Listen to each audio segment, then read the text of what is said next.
Hello everyone, it's Andre from SWL. Quite a number of you have asked me for this comparison. It is a speaker comparison between these three XHDATA radios. The XHDATA D-220, which was released just this year, the XHDATA D-219, which was released last year, a very cheap and very good little radio, and then also the XHDATA D-368, which was released in 2022. They all use DSP chips inside, but they have analog displays.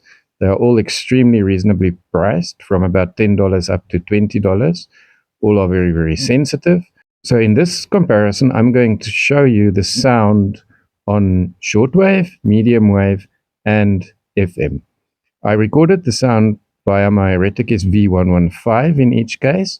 I start with shortwave, which is Vatican radio on 13830 kilohertz coming from Madagascar. Then I have a local medium wave station, 657 kilohertz, which is Radio Pulpit.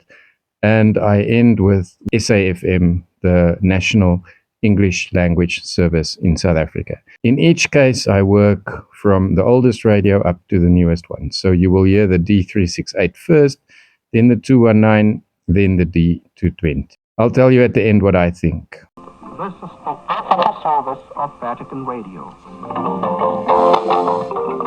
Welcome to our half-hour daily program for Africa. In today's program, you can hear our feature, Justice and Peace. First, however, our bulletin of church news, followed by Africa News Panorama. We shall close today's program with Sports Roundup. I am Festus Tarawali. Pope Francis resumed his audiences on Tuesday morning with a meeting with the bishops of Mozambique who are in Rome for their ad limina visit. In a post on X, formerly Twitter, on the year of prayer in preparation for next year's Jubilee, the Pope said, in prayer, we ask God for what we need and begin to feel other issues arise. These are his questions that lead to good and draw us to a deeper love, said the Pope. God enters into dialogue with us and helps us mature in what truly matters, giving life, the Pope tweeted through his Pontifex handle. In Rome, and over the following 2 years, they will be guided along a path that will culminate in World Youth Day in 2027. The theme chosen by the Holy Father for the World Youth Day of 2026 is "You also bear witness because you are with me," taken from the Gospel of St. John. The theme chosen by the Holy Father for the 41st World Youth Day is "Take courage, I have conquered the world," which is also from the Gospel of St. John in that chapter where he informs the apostles and the disciples that he is going to be no longer with them. Noting the theme for the 41st World Youth Day, this will be from John's Gospel when Jesus says, "Take courage, I have overcome the world." The panel of speakers at the press conference gave highlights of the upcoming events in 3 years' time. Speaking at the press conference were Cardinal Kevin Farrell, Prefect of the Dicastery for Laity, Family, and Life here at the Vatican, and Archbishop Peter Sung Taik Chung, who's Archbishop of Seoul and President of the Organizing Committee in Seoul, and also Korean Bishop Paul Kyung Sang Lee, Coordinator General of World Youth Day in Seoul, as well as a young Korean, Gabriella Soo-ji Kim, who spoke about her hopes for the events. Bishop Paul Kyung Sang Lee of Korea thanked the Pope for the theme from Scripture that resonates deeply, he says, with the circumstances faced by the Catholic Church of Korea and the challenges confronting today's youth. Cardinal Farrell celebrated the unique context of where World Youth Day will take place there in Korea. And they will tell you that if you don't eat a certain number of hours, you are not going to be well in your body. So in other words, we are now using the current knowledge which we are now indulging on over the knowledge of the Most High. I think as we go on with the discussion, we'll come again to the indulgence of the knowledge. And at this point in time, it's the knowledge that is not feeding the will of the Father, and we use it against the will of God, and we use it against ourselves. We end up not serving God. So not only are we indulging in food, we also indulging in wrong knowledge. Earlier on, you spoke about what people were finding themselves doing. They were talking about IT, ICS, and so on. And these days they are talking about, you spoke about Boilermaker, but there's also another one which talk about digital transformation. And people are beginning to be gods by themselves because they've indulged on the knowledge that is not enhancing their spirituality. Instead, they think they can operate outside of God.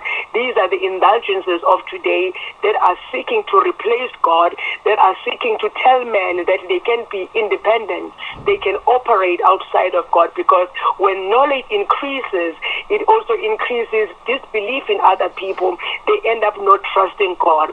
I want to look at the scripture, Daniel chapter 12, verse 4, which says, "But you, Daniel, shut up the words and seal the book until the time of the end. Many shall run to and fro, and knowledge shall increase." So the increase of knowledge, that when God spoke to Daniel in this particular verse, God is telling Daniel that I am giving you the knowledge, I am giving you things that you must live by. And when the time comes, you'll be able to go back to what I've said, and you will be able to measure the current then with what I'm telling you now. So when you know what God has said, you will then be able to gauge what is coming to you right now, that you are not going to indulge in that if it is not mirroring what God has already said. So in other words, when we indulge on the current knowledge, it must be the knowledge that God has already spoken about, which was sealed for such a time as this, but not just to feed on things that we know exactly they are not going to benefit us. So the increase of knowledge needs the people of God to be even more wise and more vigilant, because there is this too much knowledge that wants us to feed on, and some of it is removing us from the Lord. So we spoke about two things at this moment: what we feed our bellies with and what we feed our minds with. And some of these things that we feed our minds with are taking us away from the Lord, and we think they are relevant because they are in the era. And the largeness of the glass itself was bigger than anything I've posted on my socials, you see. And another, if I could make a favorite that everyone can see, I'd say the Jacob Zuma artwork, because of the detail on that artwork. I did the hand, the face, and you can see he's wearing glasses. I like that everything I wanted to show is being seen properly and easily there, especially the wrinkles on the hands. Yeah, I mean, I saw that piece and I'm looking at it now again. You see the wrinkles, you see the fingernails. It's quite a detailed piece of work. Let's talk about the business side of things, Sandile. How did you then go from, okay, this is my passion and now I'm going to monetize it?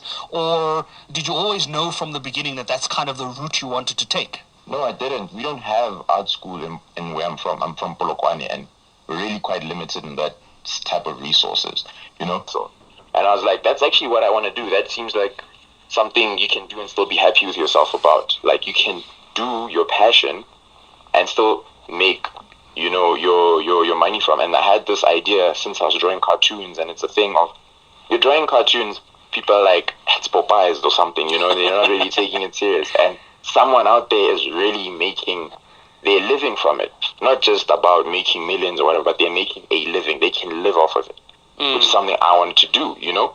So from progressing to do that, I drew people since high school. So, you know, I made good lunch money, if I do say so myself. I made enough to, like, at least for a kid, you know, you're doing very well as a kid when you're drawing people. And then I progressed. I was like, okay, fine, let me level this up. So the best place to get me is on my emails. And when it comes to rates really depend. It's not all the same. It's never really the same, because different people want different faces on different sizes of glass, amounts of faces. So it's always queued up to the amount of faces, the size of the glass, the amount of detail sometimes too, and delivery.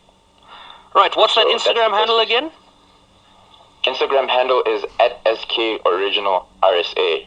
There is underscores between the SK original RSA. So it's SK_original_RSA. There you have it, folks. Go check out Sandile Khapola's artwork. It really is something I would recommend you go and take a look at. It's phenomenal work. He's been at it for quite some time, and he's really doing exceptionally well. Sandile, thanks so much for giving us an insight into your business, into your passion, and what it is that you do. We wish you the best of luck. Continue to fly the Limpopo flag high. Some of us are very happy that we know that you are from Polokwane, and we are also from there. But we'll leave it at that. Thanks so much, Sandile Khapola, who is the founder and CEO of Sandile SK Originals Arts. So after hearing all of this, what's my final impression? To be honest, I think it boils down to personal choice. I don't really think there's much difference in the quality of sound between all these different radios. Personally, the one that I like the most is the newest one, the D-220. I think the sound is sharp and clear, but not shrill. It's a nice, pleasant sounding radio to listen to.